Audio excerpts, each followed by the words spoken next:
Olá! Em 2008, o jovem senador do Illinois, Barack Obama, provocou uma revolução na política norte-americana ao usar as redes sociais, que então começavam a dominar o mundo, para conquistar os jovens e colocá-los nas ruas para recrutar a população para votar e conquistar votos. Os mais atentos alertaram que aquele que seria presidente dos Estados Unidos por 8 anos não desgrudava de seu BlackBerry. 10 anos depois, o mundo percebe que as redes mudaram a política em todos os aspectos, das dificuldades materiais às atitudes dos políticos. No Brasil, muita gente está se debruçando sobre os resultados das últimas eleições para entender o que aconteceu e o que esperar do futuro. E o Expressão Nacional vai conversar sobre política e redes sociais com os deputados Daniel Coelho, do PPS de Pernambuco, Helder Salomão, do PT do Espírito Santo, o cientista político Leonardo Volpatti, autor do estudo A Eleição das Redes Sociais, recém-lançado, e o cientista político e pesquisador Marcelo Pimentel. Deputados, quando a gente discutia aqui o fim do financiamento empresarial, diversos parlamentares falaram que vai ser impossível fazer campanha política, porque o Brasil não tem a tradição do crowdfunding, ninguém doa para político, e a campanha é muito cara. E a gente está vendo aí, estou usando números oficiais, no primeiro turno, o candidato à presidência, o candidato Jair Bolsonaro, ele gastou pouco mais de R$1 milhão declarados no primeiro turno e obteve pouco mais de 46% dos votos válidos. O candidato Henrique Meirelles, que foi o que mais gastou, ele gastou cerca de R$45 milhões. E teve um percentual de pouco mais de 1% dos votos válidos. Quer dizer, parece que nessas eleições as redes sociais mudaram tudo o que a gente esperava em termos de financiamento de política. Esses dois candidatos não tinham muito tempo de TV, mas a gente também podia lembrar que o candidato que tinha mais tempo de TV, que era o Geraldo Alckmin, ele também teve 4% dos votos. O Bolsonaro tinha 2% do tempo de TV. Quer dizer, televisão e dinheiro não afetou muito o resultado. Deputado Helder Salomão, como é que o senhor está vendo essa situação? Bom, eu diria que essa foi, a eleição que trouxe muitas novidades nos resultados e também nos métodos adotados. Eu votei favorável ao fim do financiamento empresarial, porque, a meu ver, o financiamento empresarial ele está na gênese da corrupção e era preciso colocar um freio nisso, embora eu insisto em dizer que, infelizmente, alguns ainda praticaram caixa 2 nessa campanha. E as redes sociais cresceram em importância como ferramenta fundamental para dialogar com o eleitor brasileiro. Eu diria que as redes sociais, elas revelaram uma força que até então não tinha sido verificada nos processos eleitorais, mas é preciso a gente ponderar e ter cautela nas análises, porque é claro que o presidente eleito não gastou só R$1 milhão em sua campanha no primeiro turno. É claro que tem aí uma produção que vem há muito tempo, então tem 4 anos de um trabalho intenso, de um trabalho profissional, e o que a Folha de São Paulo denunciou, que só um contrato de uma empresa foi de 12 milhões para produzir conteúdo falsificado, as chamadas fake news, e isso chegou ao eleitor especialmente através de um aplicativo de mensagem chamado WhatsApp. Porque o Facebook tem um papel importante, o Twitter, o Instagram, como redes sociais fortes que chegam até os cidadãos, mas é preciso a gente considerar que o papel do WhatsApp, esse aplicativo de mensagem, foi fundamental para, inclusive, alterar o resultado das eleições, porque a gente pode discutir mais adiante que não necessariamente muito engajamento que um candidato conseguiu durante a campanha e durante o seu mandato foi traduzido em votos. Talvez os especialistas nos ajudem a explicar. Alguns candidatos com pouco engajamento conseguiram resultados mais expressivos do que aqueles que tinham ou que têm um engajamento maior na rede social. Então, eu num outro momento aqui eu quero emitir a minha opinião que só a presença na rede social, ainda nesta eleição, pelo menos, não foi suficiente para garantir votos e resultado positivo no processo eleitoral. Enfim, eu acho que tem muita coisa para a gente conversar sobre isso. Eu acho que para os próximos anos a gente vai ter... A gente teve um turning point aí em meio de comunicação com o eleitor, deputado Daniel Coelho? Sem dúvida. A gente vinha falando, a próxima eleição vai ser a eleição da rede social, e nós vínhamos falando isso há algum tempo. E ela vinha crescendo em influência, não dá para você negar... O senhor vinha falando, mas muita gente não tinha percebido. Não tinha percebido, mas se falava. E a cada eleição ia crescendo a influência da rede, mas nós não tínhamos ainda observado uma oportunidade onde não só um candidato a presidente, mas vários candidatos a governador fossem eleitos sem televisão de forma absoluta e realmente com uma comunicação que ocorria dentro das redes sociais e principalmente no WhatsApp, que tem uma característica diferente do Twitter, do Facebook, do Instagram, porque ela é uma rede que ela depende exclusivamente de engajamento, das pessoas estarem participando. Você não consegue no WhatsApp, com dinheiro, fazer com que você vença um debate. É impossível você ganhar um debate no WhatsApp se você não tiver o argumento ajustado ao que o eleitor, ao que o cidadão está querendo ouvir e está querendo discutir. Já nas outras redes, você consegue, com mais recursos, ter um maior alcance e, além de ter um maior alcance, você poder, talvez, aí segmentar dentro de grupos, de formas de pensamento. Então, é uma campanha diferente. O WhatsApp teve um papel relevante nessa eleição e isso comprovado com resultados, como eu disse, não só na eleição para presidente, mas alguns estados já demonstraram essa mudança. Na eleição para o parlamento também, né? A gente já teve, eu acho que eu fazia já algumas contas aí, e a gente já pode dizer que na próxima Câmara dos Deputados a gente vai ter cerca de 20%, 15% de parlamentares eleitos com pelo menos metade dos seus votos conquistados na rede social. Isso a gente discuta já conversando com parlamentares eleitos e reeleitos. Então você tem também um papel relevante das redes sociais no próprio parlamento. Concordando com o deputado Helder no sentido de que nem sempre o engajamento quer dizer voto, porque o engajamento pode se dar por vários motivos. Eu vi até na eleição uma reportagem que mostrava o perfil da rede social de um parlamentar aqui da casa e que ele tinha um engajamento muito baixo quando ele falava dele. Mas quando ele falava mal do principal adversário, o candidato a presidente, o engajamento dele era alto. Então o engajamento pode enganar. O engajamento falando mal de alguém não quer dizer que aquelas pessoas vão votar em você só porque elas estão compartilhando um xingamento, um fake news ou até uma crítica a alguém que tem uma alta rejeição. Já o engajamento, quando você fala do seu trabalho, ele dá um indicativo de voto. Então, talvez até explicando um pouco o que o deputado Helder falou, a gente precisa também saber entender um pouco a rede. É muito fácil você ganhar engajamento se você entra nas bolhas. Você tem uma bolha muito forte na direita, uma bolha muito forte na esquerda, e se você faz o discurso daquela bolha, você pode ter um aumento de engajamento. Não necessariamente um engajamento nas suas pautas, no seu trabalho, mas um engajamento somente do que aquela bolha está querendo falar. Então é uma nova dinâmica, uma nova política e inclusive uma nova forma de governar. Eu acho que a gente vai experimentar nessa próxima legislatura e nesse próximo governo, um governo que, além de governar com os meios institucionais, ele também vai governar pela rede. Ou ele pelo menos está se propondo a isso, com vários parlamentares também se propondo a fazer um mandato a gente tem até parlamentar que está dizendo que vai opinar no voto, que eu acho um perigo, mas é um direito do parlamentar, que vai estar submetendo às redes sociais cada voto que vai ser dado em plenário. Então você vai ter a rede social participando diretamente do exercício do mandato dos parlamentares e quem sabe até de presidente e governador. É um novo momento, sem nenhuma dúvida, e para ele não tem volta. A gente não sabe o que vai acontecer, mas não tenho dúvida que isso é um momento que vai se aprofundar cada vez mais. Leonardo, a gente viu diversos cientistas políticos depois do primeiro turno, principalmente com a gente teve 2/3 do Senado que foram renovados agora, 87% de renovação. A Câmara aumentou um pouco, mas é uma renovação também alta, mas foi a mais alta dos últimos 20 anos, mas foi só um pouco mais alta.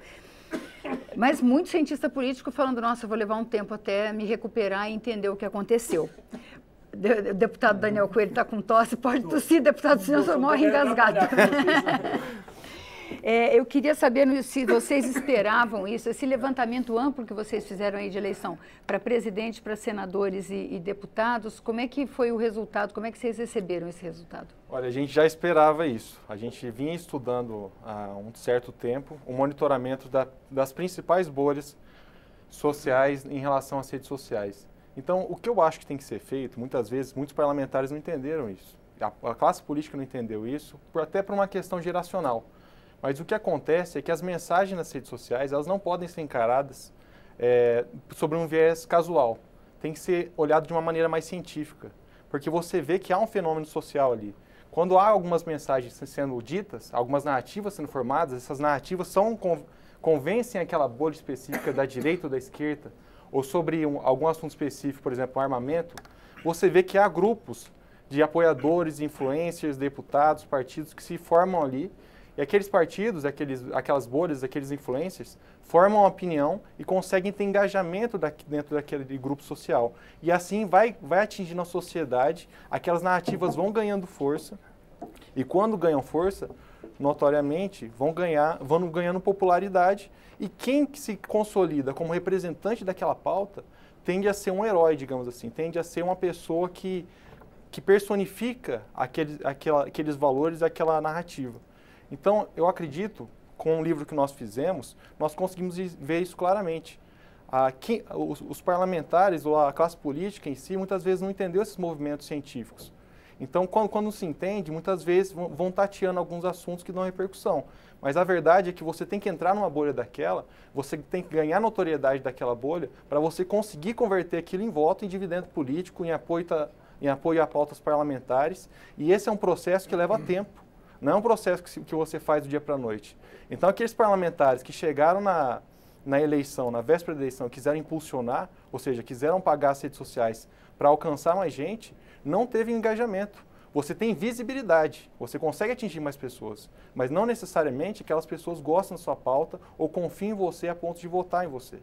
Então, o turning point, eu acho que o momento de transição é entender que as redes sociais abriram um canal direto para ganho de confiança e para ganho de desconfiança de alguns parlamentares. Quem conseguir conquistar esses grupos específicos e ter a confiança deles e ter a lealdade deles, explicar o porquê está votando nas coisas, vão conseguir realmente ter campanhas mais baratas e conseguir dividendos políticos para suas pautas.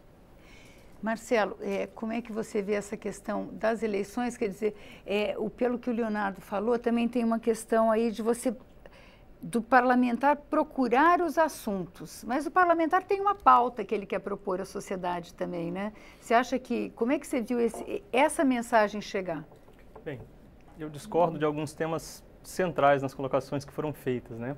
Eu concordo que as redes sociais estão ganhando um papel cada vez mais relevante a cada eleição, mas não a colocaria como ponto central, como determinante para a eleição dos candidatos agora, de imediato. Acho que a gente pegar a realidade do Bolsonaro, do Meirelles, tal como foi colocado, no fundo, se apegar a alguns outliers, alguns pontos fora da curva para tentar explicar como foi essa eleição, né? No fundo, o Bolsonaro não é um produto, o fator determinante para a eleição do Bolsonaro, na minha visão, não é o uso da rede social. É toda a conjuntura anterior à eleição, pelas revelações da Lava Jato, pelo desgaste da classe política, pelas demandas de 2013 e 2015 que não foram atendidas, por ele muito cedo ter se colocado como um candidato claramente antipetista, enfim, há uma conjuntura que culminou, na minha visão, com a eleição dele.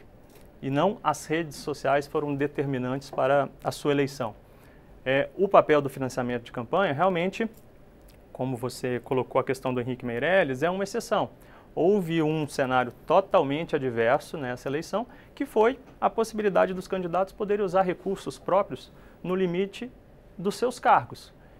Possibilitou que candidatos muito ricos pudessem colocar a maior parte aí do seu patrimônio em jogo, em suas campanhas. E mesmo assim, dada essa conjuntura que eu havia mencionado totalmente diferente, eles não conseguiram sobressair. Mas, se você pegar o conjunto de estudos da ciência política, eles mostram que maiores arrecadações significam maiores votos. Não daria para a gente refutar essa tese de imediato, acredito eu, pela experiência de 2018.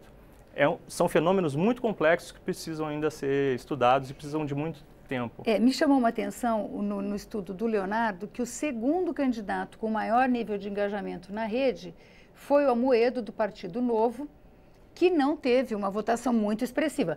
Era um candidato novo no cenário, não era um político tradicional, teve até uma votação grande para quem estava começando.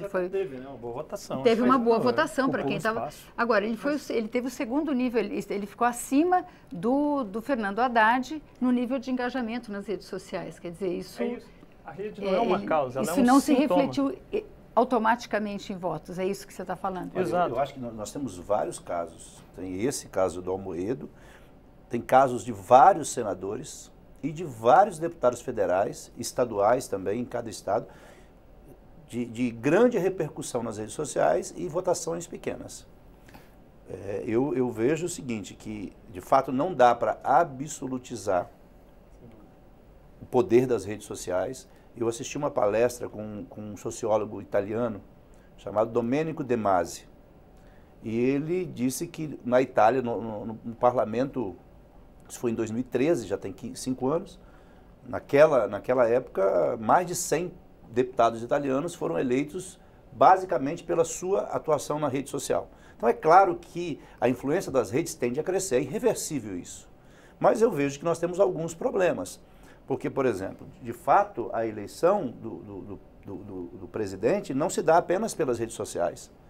Além, né, dele pegar uma onda, né, de criminalização do Partido dos Trabalhadores, que vem sendo, né, sistematicamente feito desde 2005, mas mais fortemente a partir de 2015, 2016 com o impeachment. E ele pegou bandeiras e temas que têm apelo popular. Porque se a gente vai para a rede social com temas e com bandeiras que não têm repercussão, você não consegue, primeiro não consegue engajamento, e segundo, isso não vai ser revertido em voto.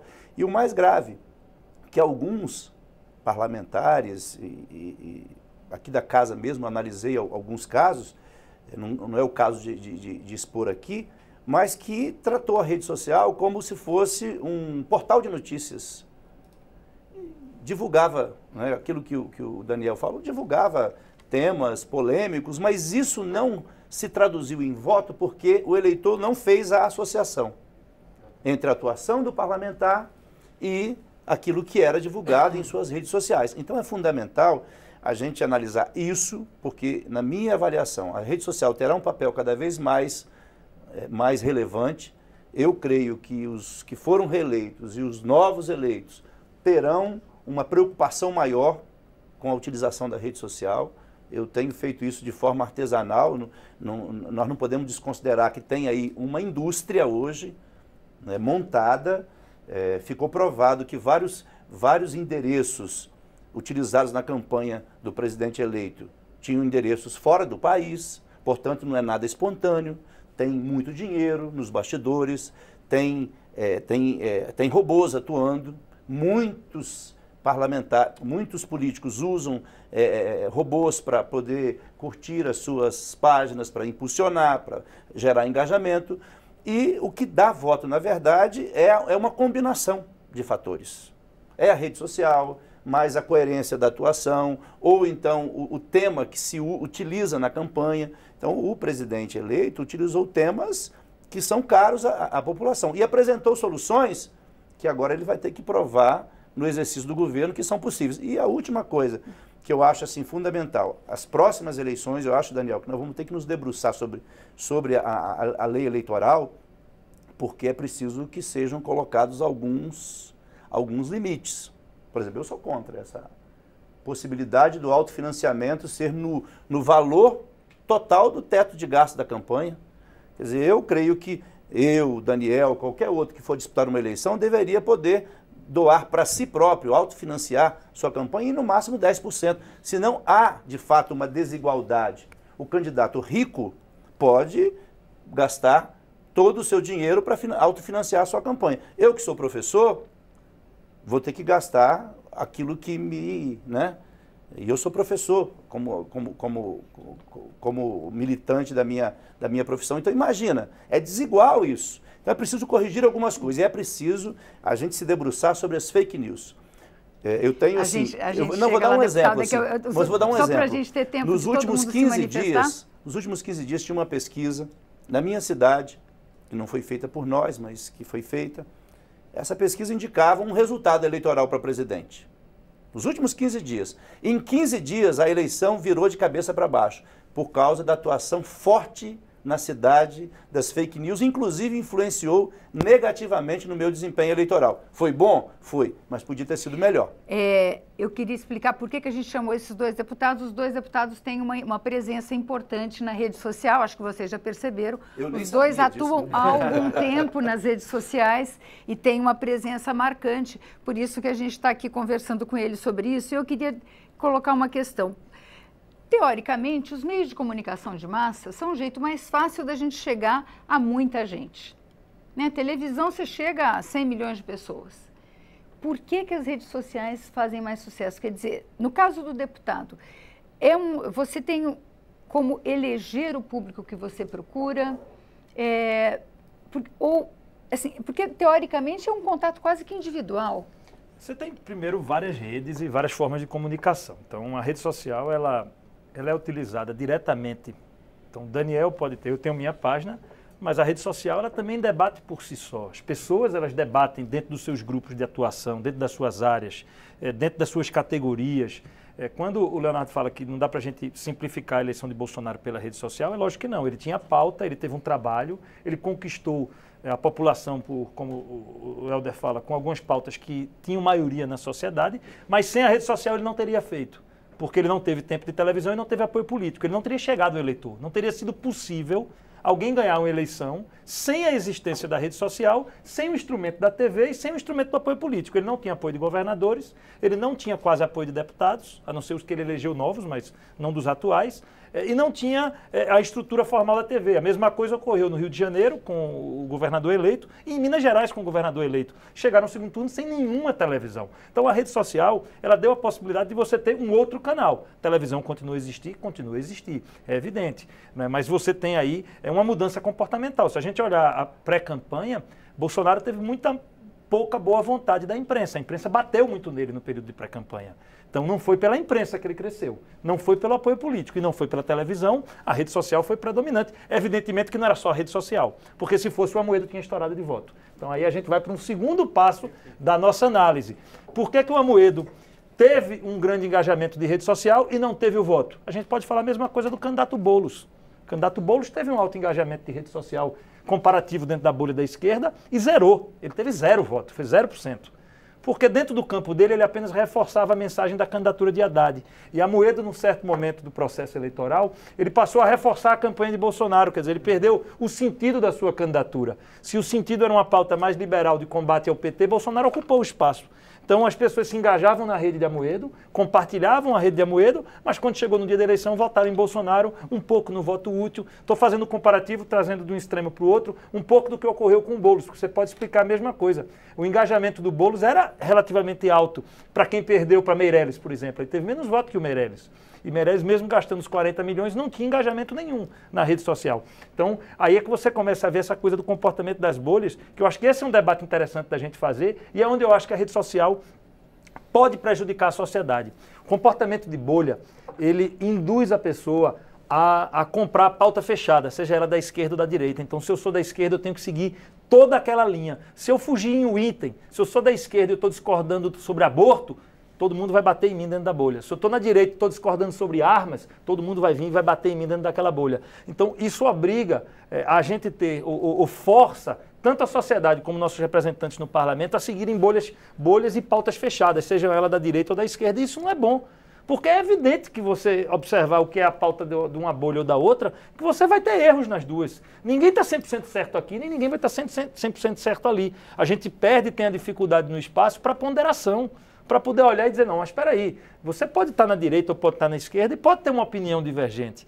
E eu acho que isso vai ficando cada vez mais difícil, você poder fugir nesse ambiente de rede social daquela pauta fechada que está comprada, seja por um extremo, seja pelo outro. Inclusive o resultado da eleição, não só a eleição do presidente, que deu um segundo turno, né, com o PT e o PSL, mas quando você olha a composição do parlamento, você vê que aquelas candidaturas mais ao centro e mais moderadas, tanto na eleição majoritária como na eleição para deputado, tiveram mais dificuldade, porque elas fugiam da lógica da bolha. Elas eram contraditórias, eram candidaturas que às vezes tinham posição à direita, às vezes tinham posição à esquerda. E neste momento, com essa nova conjuntura de rede social, há uma dificuldade muito grande de você se posicionar nesse campo moderado. Isso pode se refletir aqui no parlamento? Isso já tá feito no parlamento. A gente vai ter um parlamento com uma quantidade maior de parlamentares que estão comprando a pauta fechada da bolha da direita e aqueles que estão comprando a pauta fechada da bolha da esquerda. Aqueles que estão no centro, centro-esquerda, centro-direita ou centro, eles vão ser pressionados pelas bolhas. Então você vai ter uma pressão que vai ser exercida, né, pelo campo da esquerda e pelo campo da direita nos que estão no centro. Então isso já é um elemento dessa eleição. Quer dizer, hoje se você tem, eu posso dar exemplo para os dois lados, eu usei do aborto e usei das armas, mas se você for eleito mais no campo da centro-direita e você não é a favor de uma liberação total de armas, você vai apanhar imensamente nas redes sociais do seu eleitor. Da mesma forma, se você está no campo da esquerda e você tem uma opinião divergente no que se refere, por exemplo, a uma reforma, como a reforma trabalhista, você vai apanhar imensamente dentro do seu ambiente da bolha, porque ali vai ter uma posição quase que fechada. Então isso faz com que você cada vez mais distancie os dois polos. Você percebe isso na eleição americana. Você teve Sanders, que era um perfil bem mais à esquerda do que a média do Partido Democrata, crescendo muito dentro do ambiente democrata, e Trump, que derrotou à direita o próprio Partido Republicano. Você vê que nos Estados Unidos houve uma separação também. Mesmo em dois partidos consolidados, os extremos cresceram e o meio moderado foi tendo dificuldade. Então isso é um novo problema como sociedade que a gente vai ter que enfrentar. Porque é evidente que se você comprar pautas fechadas, seja de uma bolha ou da outra, você vai estar comprando também coisas certas e coisas erradas, independente de sua posição ideológica. Bom, para todo mundo ter tempo de falar um pouquinho melhor, a gente vai fazer um pequeno intervalo e volta com os nossos especialistas. Até daqui a pouco.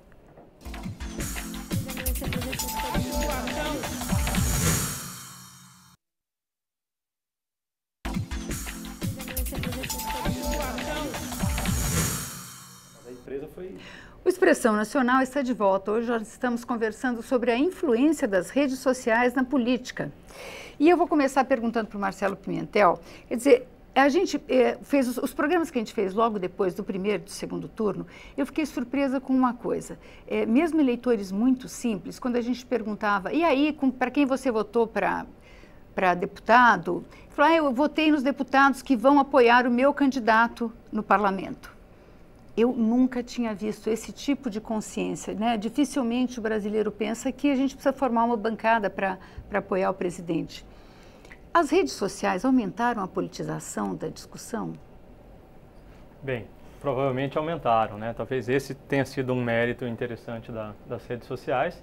E esse fenômeno aí de um voto mais vertical, né, é realmente interessante porque ele dá maiores condições de governabilidade, né? Supostamente teremos aqui uma bancada relevante do partido do presidente e ele poderá ter mais condições de manusear a base de acordo com a posição do executivo. Então, esse é um mérito, é algo realmente a ser acompanhado, porque, bem, redes sociais elegem, mas não governam, né? Há outros fatores envolvidos, mas esse alinhamento pode ser realmente muito importante ao longo do mandato. Quer dizer, você acha que estimulou um debate político? É possível a gente dizer que as redes sociais estimularam, mesmo que de forma distorcida, por fake news e outras coisas? Ah, sim, sem dúvida. Ela levou ao celular, ao smartphone dos cidadãos, uma quantidade de informações que talvez, sem a existência das redes sociais, ele não teria acesso, né? No horário eleitoral, num pouco contato com alguma atividade política, ele provavelmente estaria menos envolvido no universo político e em discussões e informações relacionadas aos seus candidatos. Leonardo, vocês fizeram um levantamento que avaliou diversos aspectos da campanha. Uma das maiores novidades nessa campanha, a gente passou por ela, né? A gente falou nela, mas que é o impulsionamento. Eu queria que você explicasse um pouco melhor o que é e se funcionou. Quer dizer, se a gente teve diversas pessoas, impulsionamento podia ser feito se o candidato usasse a sua própria banco de dados, não podia ser feito se ele pagasse para usar o banco de dados de outro. Ou seja, mandar mensagens para eleitores usando as redes sociais. Funcionou? Explica melhor o que é. Não funcionou. Muitos candidatos a deputado que foram eleitos não apoiaram realmente o impulsionamento, porque teve uma série de dificuldades operacionais, o Daniel até falou disso. Só que no caso, quem pagou muito, por exemplo, a Dilma foi, eu acho que a campeã que mais gastou recursos com impulsionamento. Roberto Requião, no Paraná também. Lúcia Vane, em Goiás também. Todos não foram reeleitos. Por quê? Porque não adianta você chegar no último momento da eleição, na cara do gol, e você trabalhar para você conseguir visibilidade. Porque o eleitor está mais politizado. E você ter visibilidade não significa conversibilidade em votos.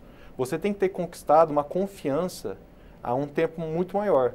Então, o que nós temos hoje, que é difícil muitas vezes de compreender, é que é necessário o político, ou a pessoa que pretenda ser política, ela atuar diretamente com as pessoas. Aquela técnica americana de going to public. Ou seja, ir direto com as pessoas fazendo lives e explicando as coisas. Qualquer assunto pode ser explicado. Você consegue explicar algum assunto com coerência, por que você votou, por que você é a favor daquilo ou daquilo outro, se você fizer isso de maneira clara para a população. Então, eu acho que agora a tendência para 2019 é os parlamentares terem uma atuação mais transparente. O que aconteceu muitas vezes é essa ignorância dos parlamentares de entender que são formadas algumas bolhas políticas sobre alguns temas. Eu vou dar um exemplo das armas. As armas viraram um tema, um ed issue, né, uma matéria controvertida, porque isso foi trabalhado há um período muito grande de tempo. Formou algumas narrativas que associaram as armas, a aquisição de armas de fogo, a resolver o problema da violência. E a violência está latente na população. E você vê claramente que a formação de algumas bolhas de direita, do grupo da direita, que é um tema que vincula todo esse público. Por exemplo, nós fizemos um estudo, quando o Geraldo Alckmin, no seu primeiro programa de TV, se coloca contra as armas, e ele queria conquistar o público, que era o do Bolsonaro, que era o público tradicionalmente que o PSDB conquistava, que era a centro-direita, ele se rivaliza. Quando ele fala que é contra as armas, ele rivaliza com o principal tema que unia aquela bolha que ele queria conquistar. Então ele se coloca como anti-herói. Então o discurso dele, por incrível que pareça, começa a se aproximar mais da esquerda, que também é contrária às armas. Mas por fatores históricos de várias eleições, ele tem a rejeição da esquerda e da direita. O resultado foi 4% nas urnas. Então, essa questão das bolhas tem que ser analisada de uma maneira mais científica. E não é só atuar de pauta fechada. Temos que entender isso, deputado, e começar a ser transparente com as pessoas. Sendo transparente, explicando as causas da votação, eu tenho certeza que vai se formando uma narrativa e as pessoas vão vendo autoridade nisso. Vão confiando mais nas decisões do parlamentar. Porque as pessoas querem não só algo fechado, alguma coisa mais decisiva. Elas querem realmente uma explicação do porquê daquilo. As pessoas estão realmente mais responsivas, mais querendo mais transparência nas decisões públicas. E isso é feito através das redes sociais. Quem está utilizando o jornal, utilizando terceiros para comunicar com a população, vai perder espaço. Não vai ser o interlocutor, o campeão das bolhas, e não vai converter isso em voto. Deputado Helder, o senhor foi, inclusive no seu estado, a principal presença nas redes sociais, segundo o estudo do Leonardo. O senhor acredita que as redes ajudaram na sua atuação ao dom da ubiquidade? Né? O deputado tem uma vida terrível que as pessoas ignoram, que é ter que estar aqui em Brasília e ter que estar no Estado, em todos os lugares que tem que estar no Estado, em campanha mais do que nunca. Você tem que estar em diversos lugares, conversar com muitas pessoas. As redes sociais ajudam um pouco a estar presente em todos os lugares, a ter esse diálogo, a essa transparência, de informar seu eleitor de tudo que o senhor está fazendo, de tudo que está acontecendo? Vânia, com certeza. Eu vou para casa, para o meu estado essa semana, chego à noite e às 4 da manhã eu estou saindo de casa do outro dia para visitar municípios do interior. E a campanha terminou outro dia. Então a vida do parlamentar ela é muito pesada para aqueles parlamentares que querem. Eu digo o seguinte, meu primeiro mandato, vou para o segundo mandato agora. Só não trabalha aqui em Brasília e no estado quem não quer, porque tem muita coisa para a gente fazer e o eleitor, de fato, está cada vez mais consciente, cobrando né, posturas coerentes. A rede social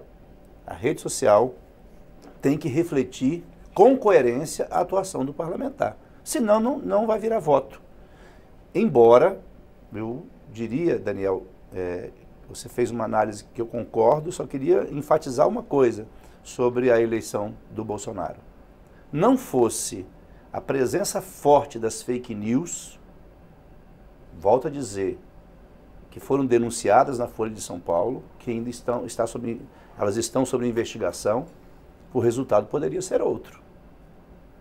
Sem desconsiderar o que ele construiu ao longo dos anos, os temas que abordou, mas não fossem as fake news, Eu volto a dizer, pesquisas na minha cidade indicavam um resultado eleitoral há 15 dias e 15 dias depois, né, com aquela enxurrada de notícias falsas que inclusive influenciaram nas eleições para o Senado e para a Câmara dos Deputados e para as Assembleias Legislativas. Alguns, tanto da direita, como da esquerda, como do centro, perderam votos e outros ganharam. É só a gente olhar pesquisas para senador, né, especialmente porque deputado federal não se divulgou pesquisa, mas se sabia da presença de alguns candidatos e a gente viu o resultado diferente. Alguns já foram citados aqui, mas tem muitos outros da esquerda e da direita e do centro. Então mostra que, de fato, é verdadeiro, Daniel, o seu argumento de que os que não se posicionaram mais à esquerda ou mais à direita, que ficaram mornos no processo eleitoral, tiveram problema de votação e não conseguiram êxito. Foram poucos os que se posicionaram de maneira mais isenta, digamos assim, do debate principal da polarização da esquerda e da direita, que conseguiu êxito eleitoral. São raros, a não ser aqueles que têm uma trajetória, uma história, porque a rede social tem que refletir a história do candidato, né? Não pode ser construído de última hora. O que eu avalio, assim, eu sou leigo no assunto, mas os especialistas podem nos ajudar aqui, eu vejo que as redes sociais elas têm um papel fundamental, ampliaram o interesse das pessoas pela política. As pessoas estão acompanhando mais porque pegam o telefone, né, e estão com a notícia na palma da mão. Só que as redes sociais, elas também, junto com o trabalho que a mídia tradicional fez, levou a uma polarização perigosa. Por que perigosa? Porque tem mais informações, tem mais interesse, mas as informações são superficiais. O debate é raso, as pessoas não se aprofundam nos temas. E o pior, aí que é o mais grave. Por isso que eu digo que nós temos que nos debruçar sobre as fake news. As fake news foram responsáveis pelas eleições de alguns senadores, pelas eleições de alguns deputados estaduais e federais, e eu coloco aqui o debate sobre se não fossem as fake news, possivelmente nós poderíamos ter um outro resultado eleitoral para presidente da República. Então eu vejo o seguinte, que esse tema é um tema que a gente não vai resolver numa expressão nacional e nem nas teses que os especialistas vão se debruçar nos próximos anos. Agora, eu vejo que, de fato, as redes sociais também provocaram intolerância. Eu estava vendo uma entrevista assim, fantástica com uma psicóloga dizendo como que as pessoas se encorajam muito mais nas redes sociais para dizer o que pensam, porque eu dizer para você, Vânia, para o Daniel, para o Leonardo, para o Marcelo, frente a frente é uma coisa, eu me esconder atrás de um computador e de um smartphone é diferente. Então as pessoas se encorajam a dizer coisas.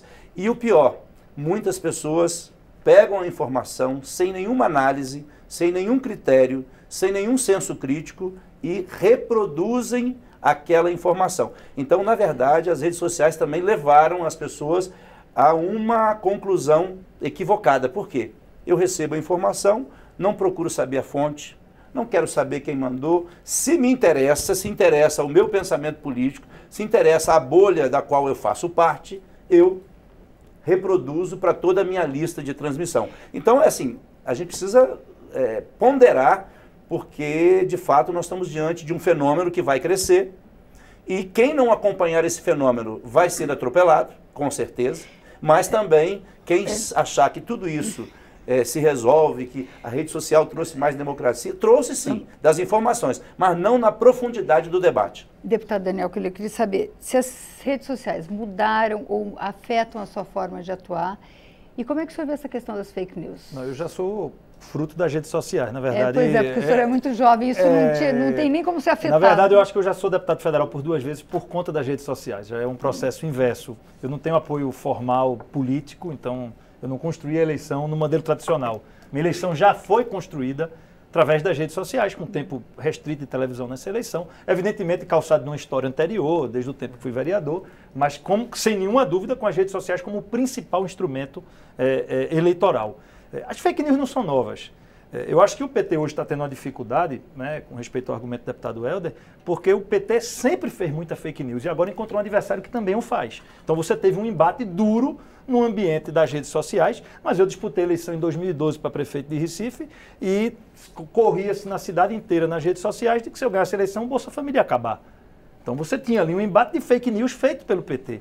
O PT, como o deputado Helder fala, quando interessa a sua rede, você sendo bolsonarista ou petista, você passa para frente. Não digo todos, mas algumas pessoas o fizeram ao longo do processo. Então eu não acho que é razoável você dizer que apenas a candidatura de Bolsonaro produziu fake news. O candidato Haddad, numa sabatina ao vivo, num grande veículo de comunicação nacional, ele afirmou que o hoje eleito o vice Mourão tinha sido torturador. Quando um jornalista o perguntou como era possível ele, com 16 anos de idade, ser um torturador no Exército, porque ele não tinha idade para ser torturador, ele começou a gaguejar e mudou de assunto. Ou seja, ele estava ali reproduzindo uma fake news que ele tinha recebido pelas redes sociais. Então não é razoável dizer que um candidato fez as fake news. Você tinha dois polos que trabalharam fortemente nas redes sociais, às vezes com os próprios candidatos falando ou forçando a barra, mas muitas vezes, e aí sendo justo, seja com os apoiadores de Bolsonaro ou com os apoiadores do PT, com militantes produzindo. Os militantes estavam ali produzindo. Quem não lembra de uma corrente que passa nas redes sociais há mais de 10 anos sobre o fim do 13º que teria sido aprovado aqui no plenário da Câmara?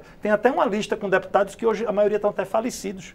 Quase nenhum deles faz mais parte do parlamento, mas isso continua a aparecer, né? E com parlamentares do PFL, que acabou, do PSDB e de alguns partidos que se opunham ao PT. Isso circula até hoje dentro dos grupos de WhatsApp. De vez em quando eu recebo. É verdade que acabou o 13º? Não, não é verdade que acabou o 13º. Então você continua a ter esse processo.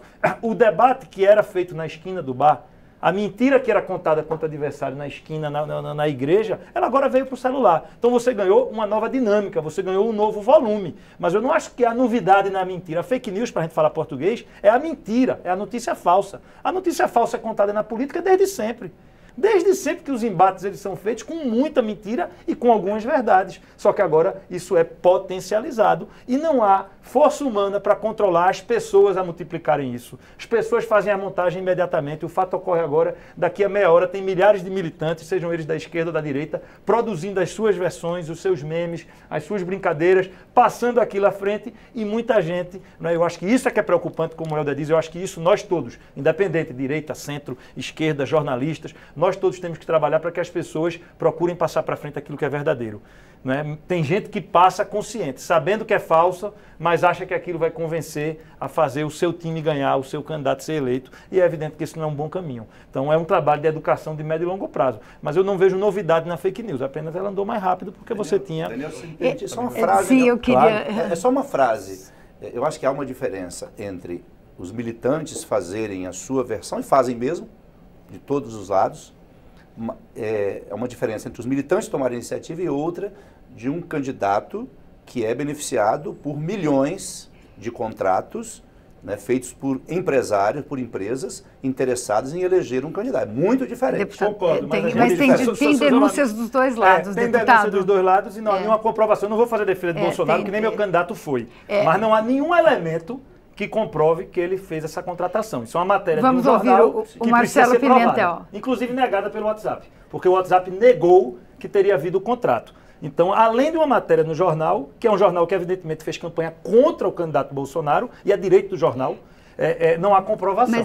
Sem querer aqui ser advogado, isso não foi o meu candidato, mas a gente as eleições presidenciais estão encerradas e a gente vai ouvir o Marcelo Pimentel sobre a questão dos fake news. Das fake news, ela nos traz a um ponto central do debate, na minha visão, que é o TSE tem condições de fiscalizar esse tipo de prática?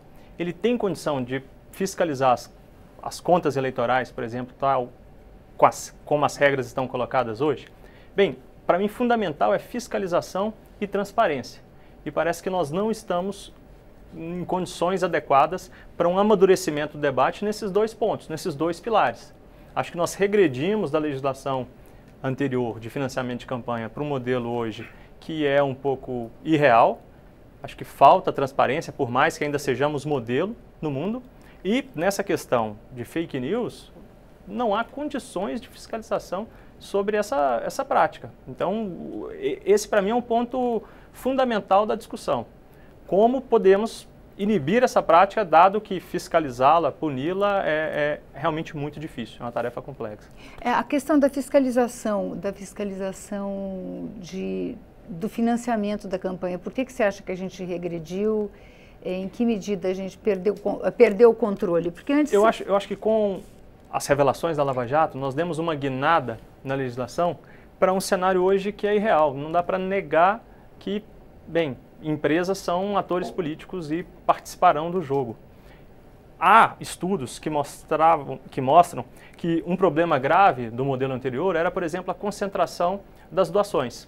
Você tinha, em 2014, 10 grupos econômicos que doaram 28% de todos os recursos da eleição, enquanto os outros 72% foram de doações de 16 mil grupos.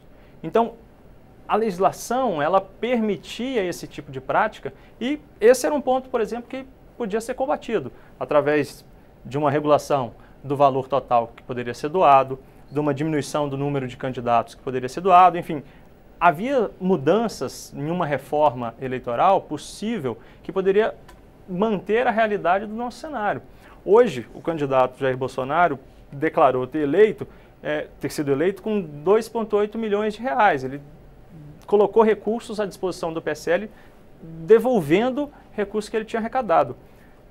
O Aécio Neves, em 2014, foi eleito com 226 milhões de reais. Então, qual é o segredo que hoje as campanhas custaram 1% do que elas custaram em 2014?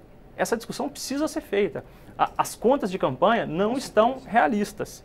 Havia, por exemplo, a eleição da Dilma com 350 milhões de reais gastos, para uma eleição presidencial de 2018 com um teto de 70 milhões, já é um quinto, o cinto já foi muito apertado, que já nos levava a um cenário que em alguma medida era irreal, e nós nos deparamos agora com prestações de conta que, ao meu ver, precisam ser realmente fiscalizadas, não são coerentes com a realidade de uma campanha nacional. O teto para deputado era 2,5 milhões de reais. Nós temos um presidente eleito que supostamente gastou pouco mais do que um deputado poderia gastar para se eleger à Câmara. Tem alguma coisa que não está batendo, né? Leonardo, como é que você vê a questão das fake news? Uma facada, né? Uma exposição enorme, né? Antes de entrar na fake news, eu gostaria de retomar só o que o Marcelo levantou. Nós analisamos 4 fatores que nós entendemos que são fatores determinantes para essa eleição. Foi tempo de TV, recurso de campanha, ou seja, receita de campanha, apoio político partidário, de prefeito, de deputado, dependendo da campanha, e também engajamento nas redes sociais. E nós cruzamos esses dados, geramos gráficos. E você vê claramente, por exemplo, quem que era o candidato a presidente mais conhecido quando começou a eleição? Bolsonaro. Existem alguns dogmas no marketing que é ser conhecido, ser lembrado, ser votado. Ele já iniciou, faz 4 anos que ele está em campanha presidencial. Quem dos seus concorrentes estava há 4 anos fazendo campanha? Apenas ele. E ele conseguiu personificar a rejeição de um modelo de governo desgastado. Essa é a verdade. Ele entrou nessa bolha e ele conquistou esse público. E essa confiança que foi gerada há muito tempo, foi que repercutiu na conversão em votos. E ele se tornou conhecido por quê? Porque as redes sociais, elas funcionam com algoritmos. O que são algoritmos? Você consegue juntar semelhantes. Se você começa a curtir coisas, o próprio algoritmo das redes sociais, do Facebook, do Instagram, te caracteriza como um grupo. E ele começa a te fornecer conteúdos daquele grupo. O que Bolsonaro fez? Ele conseguiu ser criticado pelo grupo da direita e da esquerda. Quando ele começou a ser criticado, naquele caso da Maria do Rosário, no caso do Jean Willis, ele estava nessa bolha, Ele foi conhecido por todo mundo, ele virou pauta. E quando ele virou pauta, ele se tornou conhecido. Quando ele se tornou conhecido, ele começou a personificar alguns aspectos de uma bolha específica. E essa popularidade foi feita ao longo de 4 anos. 4 anos que ele domina essa bolha. Não é de ontem. Então não tinha Geraldo Alckmin, não tinha Meirelles, não tinha ninguém. Era o candidato mais popular. A chance dele converter e tornar a campanha mais barata era gigante, porque as pessoas confiavam de uma maneira de longa data nele. Então logo, as pessoas, além de confiar e votar, faziam campanha de graça. E o que não dá para fiscalizar, o que o Marcelo falou, é realmente a pessoa física, às vezes, não passar pelo caixa de campanha fazendo campanha de graça.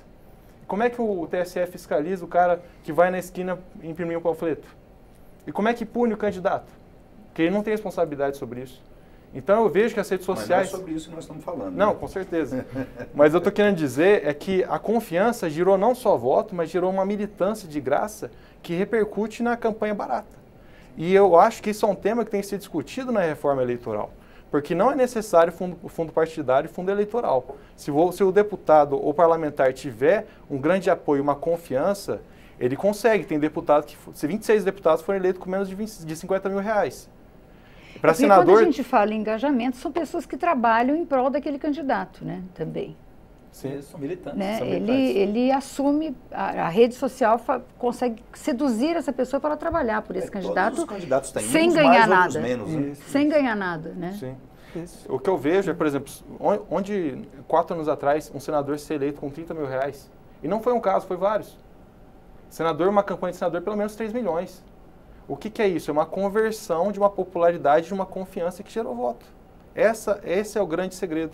Que quem entender vai conseguir atuar aqui e se Mas eleger. isso é uma coisa que você acha que se reproduz ou é um fenômeno? Essa fiscalização que Marcelo fala, Leonardo e Helder também, e eu acho que a gente tem que avançar para isso. O principal instrumento que você tem de fiscalização, e aí a gente precisa de um maior aparato, é o visual.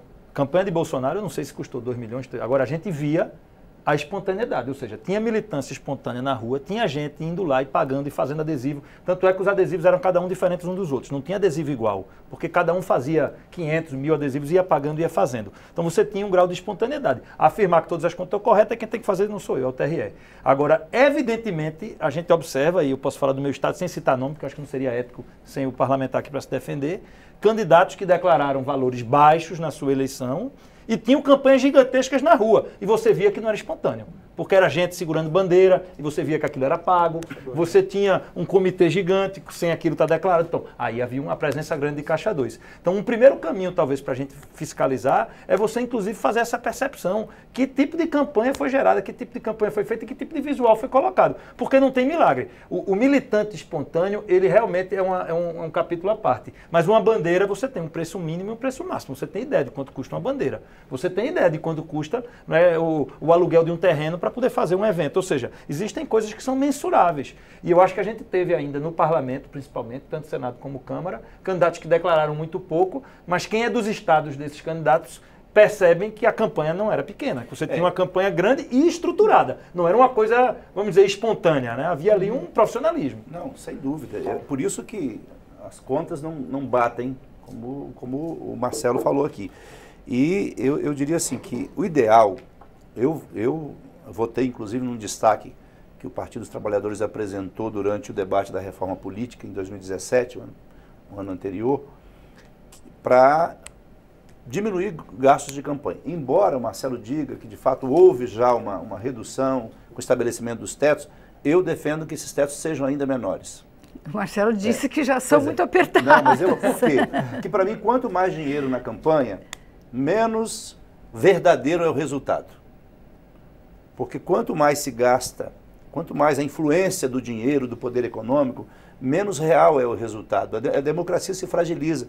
Eu sei que nós temos experiências pelo mundo, se a gente fosse analisar aqui cada país, como acontece isso nos Estados Unidos, né, como é que é o modelo de financiamento na Europa, a gente vai encontrar várias possibilidades. Agora, uma coisa é verdade, né? O candidato que usa muito dinheiro numa campanha, ele pode ter sim questionado o seu resultado eleitoral. Por quê? Porque se é verdade que o dinheiro não resolve tudo, não resolve mesmo. Porque também o candidato pode não usar bem o recurso que tem. Essa discussão acho que vai ter que ficar para outro dia, deputado. Não, pois é. Mas enfim, mas de qualquer forma... Porque a gente está terminando o tempo, nosso tempo está terminando. E de qualquer forma eu acho que a gente precisa se debruçar sobre esse resultado e se nós tivermos condição de avançar aqui para fiscalizar melhor, ter menos dinheiro nas campanhas e campanhas mais transparentes. E as redes sociais serão fundamentais daqui para frente e nós vamos ter que nos adaptar. Todos nós vamos ter que nos reinventar na política. Bom, o deputado Daniel Coelho já tá nessa linha, né? Esse deputado foi eleito por rede social, né? Não só, mas nasceu da rede social também, de né? divulgação, sem dúvida. Muito obrigado, deputados, muito obrigado aos nossos especialistas. O Expressão Nacional termina aqui. Você pode rever este e outros programas na nossa página, câmara.leg.br ou pelo YouTube. Obrigado pela audiência e até a próxima.